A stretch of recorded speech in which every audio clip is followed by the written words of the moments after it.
Okay, here's an interesting video for you. It's now more expensive to buy a property than it is to rent a property. That doesn't happen very often, and that's because of the higher interest rates. I'm going to tell you in this video why it's so much more expensive, how much more expensive it is.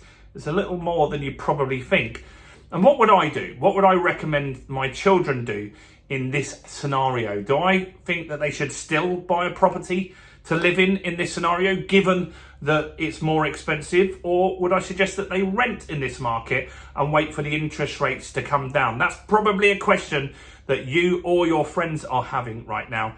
So let's jump into that and we'll cover that in this video. Now, before we jump into this, as always, if you haven't done already, what are you doing? Subscribe to the channel over there and hit the bell notification. We're a smidge away from 25,000 subscribers. You see it around the page here. We're probably going to hit that this weekend. So do subscribe and hit the bell notification. Am I here? Smash like, tick or like, do something to the like button and share the video, because I'm sure you know someone that's considering buying or renting at the moment and they could probably get some value. So click that little share button and let's get some more people watching this channel.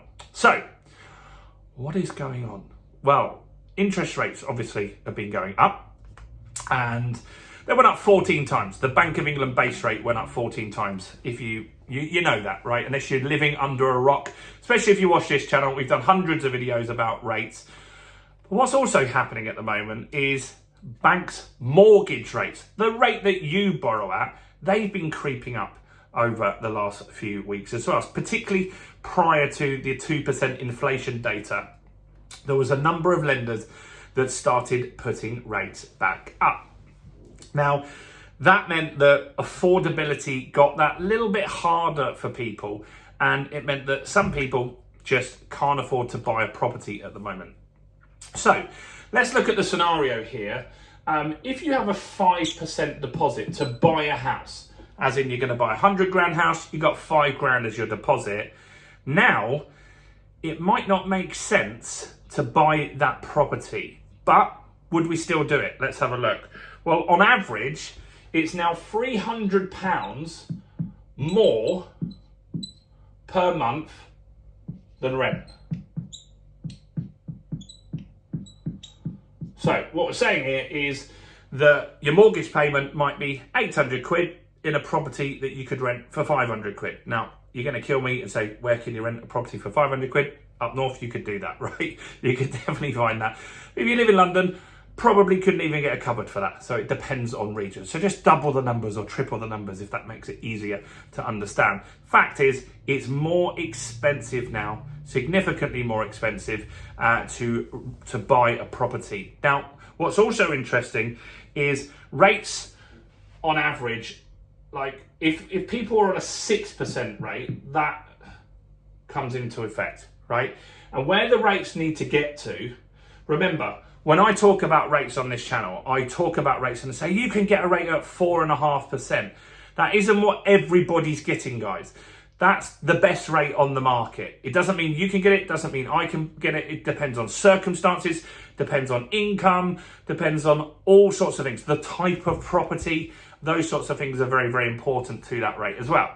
So in order for houses purchasing and rents to be equal, the mortgage rate that a person would need to get at the moment is around 4.2%. Now, West, the best rate they've got at the moment is 4.4, but that's the best rate for someone with a golden credit rating and a house, probably not a flat purchase, and it needs to be absolutely tip-top in a A1 area, right? So they're really going to be looking for the best deals possible out there. So we need rates to come down in order for this to work. How does this work on the north-south divide? Because that's important. Now, in the south, anywhere south of Birmingham, it gets worse and worse and worse. So this is an average 300. But if you go to London, it could mean that it's significantly more. It could be £600 more for a mortgage than renting. And that means as a buy-to-let landlord, it might not stack up. The numbers might not stack up for you there. So that's interesting, right? So that's a problem, right? Definitely a problem that we need to get rectified for a lot of people. We need interest rates to come down. But up north, it's not such a problem. And so up north, if you go past Birmingham then people will be paying more, so more than rent.